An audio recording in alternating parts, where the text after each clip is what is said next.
ओम नमः शिवाय। देवों के देव महादेव पूजन विधि। इस विधि से कोई भी पूजा कर सकता है। यह जाति भेद व लिंग भेद से परे है। मेरे जैसा सामान्य व्यक्ति जिसे वैदिक रीति का कोई ज्ञान नहीं, वह भी इस पूजा को कर सकता है। देवों के देव महादेव एकदम भोले हैं। वह किसी भी तरह की छोटी सी पूजा से प्रसन्न हो जाते हैं। यहाँ पर जिस विधि से हम बता रहे हैं, इस विधि से कोई भी पूजा कर सकता है। जैसे जैसे हम बताते जाते हैं, आपको वैसा वैसा करना है। यदि कोई मंत्र आप बोल नहीं पाते हैं तो आप इसे केवल सुन लें, यह उतना ही फल देगा। पूजन में ध्यान रखने वाली कुछ बातें जो आप अभी समझ लें। पूजा से पूर्व स्नान आदि से निवृत्त होकर आपको रुद्राक्ष की माला पहननी है और भस्म से त्रिपुंड मस्तक पर लगाना है। त्रिपुंड यानी 3 उंगलियों को लेकर भस्म में लगाकर और माथे पर लगा लें। यदि आपके पास यह नहीं है तो कोई बात नहीं, मानसिक रूप से आप अपने माथे पर पानी में तीनों उंगलियां डुबाकर और त्रिपुंड बना सकते हैं। पूजन उत्तर की तरफ मुख करके बैठने पर ही सबसे उत्तम फल देता है। पूजा की सभी सामग्री पास रख लें, बीच में उठना ठीक नहीं है। यहाँ पर हम पार्थिव शिवलिंग की पूजा करेंगे। पार्थिव शिवलिंग यानी मिट्टी से बना हुआ शिवलिंग, यह बहुत ही आसान है। इसको बनाने के लिए आपको पीपल के या शमी के उस जड़ के आसपास की जो मिट्टी होती है उससे बना सकते हैं। यदि आपके पास पीपल या शमी का वृक्ष नहीं है तो उसके अलावा आप किसी पवित्र नदी के तट की मिट्टी ला सकते हैं, या जहाँ मंदिर स्थान है वहाँ से थोड़ी सी मिट्टी 4 उंगल हटा के और फिर नीचे की मिट्टी भी ला सकते हैं और उससे आप शिवलिंग बनाएं। पूजा के समय बिल्व पत्र यानी बेल पत्र के पत्ते ज़रूर होने चाहिए।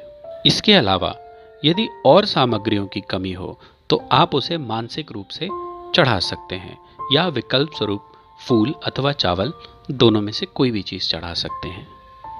तो आइए पूजा शुरू करते हैं। शिव पुराण के अनुसार पार्थिव शिवलिंग की पूजा भगवान शिव के नामों से ही जाती है।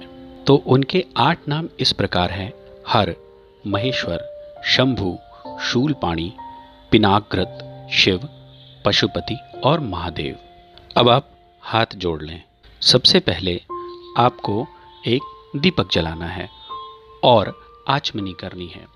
इसके लिए पवित्री धारण करें। यदि आपके पास पवित्री नहीं है तो अनामिका उंगली में आपको एक अंगूठी पहन लेनी है। पूजा से पूर्व आपको हाथ में चावल, जिन्हें अक्षत कहा जाता है, ये पूरे चावल होते हैं, टूटे हुए नहीं होते हैं। तो अक्षत, फूल और थोड़ा सा पानी लेकर संकल्प करें। आपको बोलना है, मैं आपका पार्थिव पूजन करना चाहता हूँ या चाहती हूँ। आपकी कृपा से यह निर्विघ्न पूर्ण हो। पूजन हेतु यदि आपकी कोई इच्छा है तो वह भी भगवान शिव के आगे प्रकट करें, और यदि नहीं है तो यह पूजा निष्काम पूजा होगी, अर्थात केवल आप पूजन कर रहे हैं, ईश्वर की आराधना कर रहे हैं। जो मिट्टी आप लेकर आए हैं उससे अब आपको शिवलिंग बनाना है। इस बात का ध्यान रहे कि शिवलिंग तकरीबन 4 अंगुल ऊंचा हो, यह उत्तम माना जाता है। यदि इससे छोटा होगा तो मध्यम, और उससे बहुत छोटा होगा तो अधम माना जाता है। इसलिए आपको 4 उंगल ऊंचा शिवलिंग बनाना है और मन के अंदर ओम हराय नमः, ओम हराय नमः, ओम हराय नमः का जाप करना है। जब आप शिवलिंग बना रहे हो तो ओम महेश्वराय नमः इस तरह का जाप करना है, फिर ओम शंभवे नमः। उसके बाद आपको शिवलिंग को प्रतिष्ठित करना है। फिर षडाक्षर मंत्र से उसका करन्यास करें। अब करन्यास कैसे होता है, अगर आपको नहीं आता है तो मेरे पीछे पीछे दोहरा सकते हैं, और अगर दोहराना भी नहीं है तो कोई बात नहीं, आप केवल इसे सुन लें और विधि के अनुसार करें। ओम ओम अंगुष्ठाभ्या नमः। दोनों हाथों की तर्जनी से अंगूठे को स्पर्श करें। ओम नः तर्जनभ्याय नमः। दोनों हाथों के अंगूठों से दोनों तर्जनी को स्पर्श करें। ओम मम मध्यमाभ्याय नमः। दोनों अंगूठों से दोनों मध्यमा बीच वाली उंगली को स्पर्श करें। ओम शिम अनामिकाभ्याय नमः। दोनों अंगूठों से अनामिका जिसमें अंगूठी पहनी जाती है उस इंग्लिश को स्पर्श करें।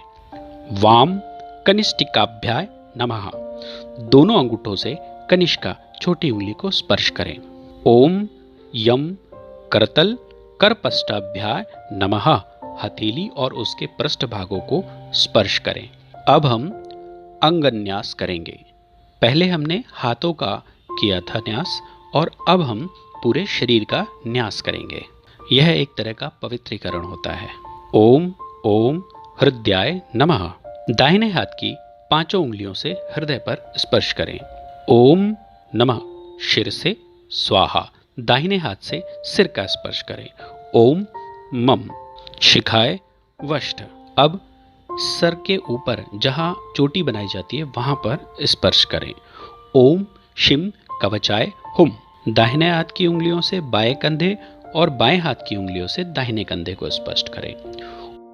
ओम वाम नेत्रत्याय वेस्ट, दाहिने हाथ की उंगलियों के अग्रभाग से दोनों नेत्रों और ललाट को स्पर्श करें। ओम अस्त्राय फट, यह वाक्य को बोलकर दाहिने हाथ को सर के ऊपर से बाईं ओर से घुमाकर दाहिनी ओर तक ले जाएं और तर्जनी व मध्यमा से दाहिनी हथेली पर ताली बजाएं।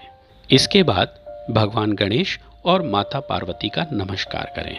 ओम गजाननम भूतगणादि सेवितम कपित जम्बुफल चारुभक्षणम उमासुतम शोक विनाशकारकम नमामि विंध्यनेश्वर पाद पंकजम। नमो देव्य महादेव्य शिवाय सततम नमः। नमो प्रकृते बधाय नियता प्रणता स्मत्ता। भगवान शिव के पूजन से पहले उनका ध्यान करना चाहिए, जो कैलाश पर्वत पर सुंदर सिंहासन पर विराजमान है। उनके वाम भाग में भगवती उमा बैठी हैं। सनक सनंदन आदि भक्तजन जिनकी पूजा कर रहे हैं, जो भक्तों के समस्त दुखों को दानावल की तरह नष्ट करने वाले हैं। उनके चार हाथ क्रमशः परशु, मृगमदा और अभय मुद्रा में हैं। वे वस्त्र की जगह बाघ की खाल धारण किए हुए हैं। उनके 5 मुख हैं और प्रत्येक मुखमंडल में 3 नेत्र हैं। वे विश्व आदि को समस्त भय से मुक्त करने वाले हैं। अब आपको ओम शूलपाणय नमः कहकर पार्थिव शिवलिंग जो आपने बनाया है उसमें भगवान शिव का आवाहन करना है। आगे के लिए आपको एक कटोरी में थोड़ा पंचामृत और थोड़ा सा जल लेकर बैठना है। अब आगे की प्रक्रिया करेंगे।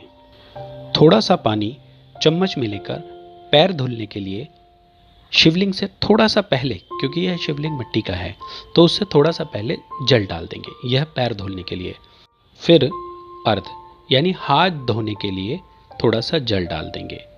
जल में चंदन पुष्प अक्षत मिलाकर अर्ध करना है।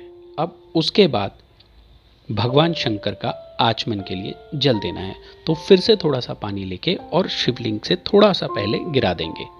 तत्पश्चात शिव जी को शुद्ध जल देंगे स्नान करने के लिए, उसको भी थोड़ा सा पहले गिरा देना है। दूध घी शक्कर आदि से फिर स्नान कराएंगे और ये सब चीज़ें आपको एक एक चम्मच से थोड़ी थोड़ी डाल देनी है। यानी दही डाली, घी डाला, शहद डाला और चीनी डाली, थोड़ा सा गंगा जल डाल दिया। इस तरह से उनका स्नान हो जाएगा। फिर से आपको शुद्ध जल स्नान के लिए वहाँ पर डालना है। अब स्नान कराने के बाद यदि आपके पास गंगा जल है तो उसी जगह पर थोड़ा सा गंगा जल डाल दीजिए। शिवलिंग पर यज्ञोपवीत व उपवस्त्र चढ़ाना है। अब आपको करना क्या है कि थोड़ा सा, अगर यदि आपके पास यज्ञोपवीत और उपवस्त्र है तो ठीक है, नहीं तो आप थोड़ा सा कलावा तोड़िए और उसको चढ़ा दीजिए और थोड़ा सा आचमनी के लिए एक आधा चम्मच जल वहीं पर गिरा दीजिए। शिवलिंग के ऊपर नहीं गिराना है, इस बात का ध्यान रखिए। ओम शिवाय नमः ऐसा बोलकर अक्षत और बेलपत्र से भगवान शिव की पूजा करनी है।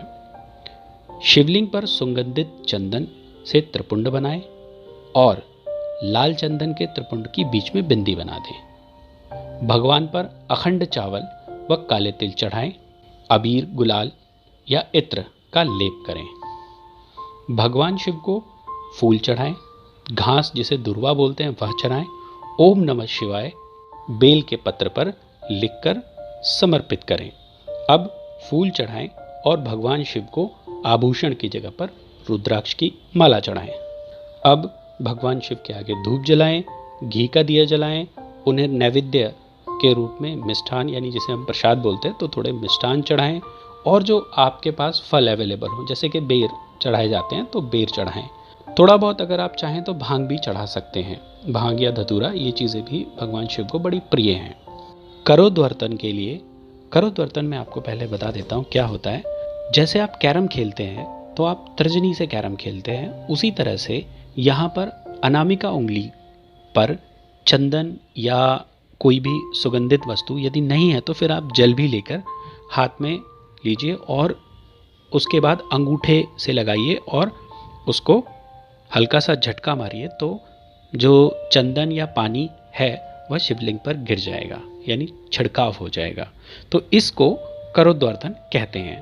तो करोद्वर्तन करने के लिए आप थोड़ा सा जल से छिड़काव कीजिए, उसके बाद लौंग, इलायची, सुपारी, इन सब चीज़ों से जो पान वगैरह बने हैं वो आप शिवलिंग पर चढ़ाएं।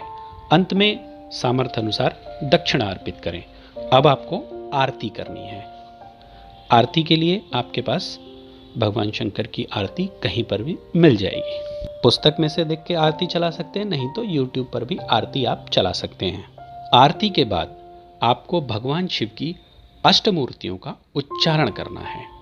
ऐसा करते समय आठों दिशाओं में अक्षत और फूल छोड़ने हैं। ओम शिवाय क्षति मूर्तये नमः ऐसा कहकर पूर्व दिशा की ओर अक्षत और फल छोड़ दें। ओम भवाय जलमर्तये नमः ऐसा कहकर ईशान कोण में अक्षत और फूल छोड़ दें। ओम रुद्राय अग्निमूर्तये नमः उत्तर दिशा में अक्षत व जल छोड़ दें। ओम उग्राय वायुमूर्तये नमः ऐसा कहकर वायु कोण में अक्षत और पुष्प छोड़ दें। ओम भीमाय आकाश मूर्तये नमः पश्चिम दिशा में पुष्प और अक्षत छोड़ दें। ओम पशुपतये यजमान मूर्तये नमः नैऋत्य कोण में छोड़ दें। ओम महादेवाय सोम मूर्तये नमः दक्षिण दिशा में छोड़ दें। ओम ईशनाय सूर्य मूर्तये नमः अग्निकोण में छोड़ दें। अब आपको एक माला ओम नमः शिवाय की जाप करनी है। जाप के बाद भगवान शिव के आगे साष्टांग प्रणाम करें। इसके बाद बम बम भोले का उच्चारण करें। बार बार बोले बम बम भोले, बम बम भोले। अंजलि में अक्षत और फूल लेकर ओम पशुपते नमः कहकर भगवान शंकर की प्रार्थना करें। आह्वानम न जानामि विसर्जनम पूजाम नैव ही जानामि क्षमेश्वर परमेश्वर मंत्रहीनम क्रियाहीनम भक्तिहीनम सदाशिव यत पूजितम मया देवी परिपूर्ण तदस्तु में। सबको सुख देने वाले कृपा निधान भोलेनाथ शिव, मैंने अनजाने में या जानबूझकर यदि कभी आपका जप या पूजन किया हो तो आपकी कृपा से वह सफल हो जाए। हे गौरीनाथ, मैं आधुनिक युग का महान पापी हूँ, लेकिन आप सदा से ही महान पतित पावन हैं। इस बात को ध्यान में रखकर आप जैसा चाहें वैसा करें। मैं जैसा हूँ वैसा ही हूँ, पर आपका हूँ, आप पर आश्रित हूँ, इसलिए आपसे रक्षा पाने योग्य हूँ। परमेश्वर, आप मुझ पर प्रसन्न होइए। इस प्रकार प्रार्थना करके और पुष्प आदि अर्पित कर दें। ओम महादेवाय नमः कहकर भगवान शिव का विसर्जन करें। गच्छ गच्छ सुरश्रेष्ठ स्वस्थाने परमेश्वर मम पूजाम गृहीत्वेमा पुनरागमनाय च। ओम विष्णवे नमः, ओम विष्णवे नमः, ओम विष्णवे नमः। ओम साम सदाशिवाय नमः, ओम साम सदाशिवाय नमः, ओम साम सदाशिवाय नमः। अब हाथ में थोड़ा सा जल ले लें और मंत्र पीछे पीछे दोहराना चाहें तो दोहराएं, नहीं तो सुनकर हाथ से जल छोड़ दीजिए और उसके बाद मस्तक पर लगा लीजिएगा। अनेन पृथ्वीलिंग पूजम कर्मणा श्री यज्ञ स्वरूप शिव प्रियताम नमम। अब आप जल जमीन पर छोड़ दीजिए और अपने मस्तक और हृदय पर बचे हुए को लगा लीजिए। आपकी पूजा संपन्न हुई। बचे हुए शिवलिंग को आप किसी भी स्थान पर विसर्जित कर सकते हैं। ज़्यादा अच्छा होगा कि किसी बहते पानी में आप इसे छोड़ आएं अगले दिन। पूजा की विधि में यदि कोई त्रुटि हो तो मैं सभी से क्षमा चाहता हूँ।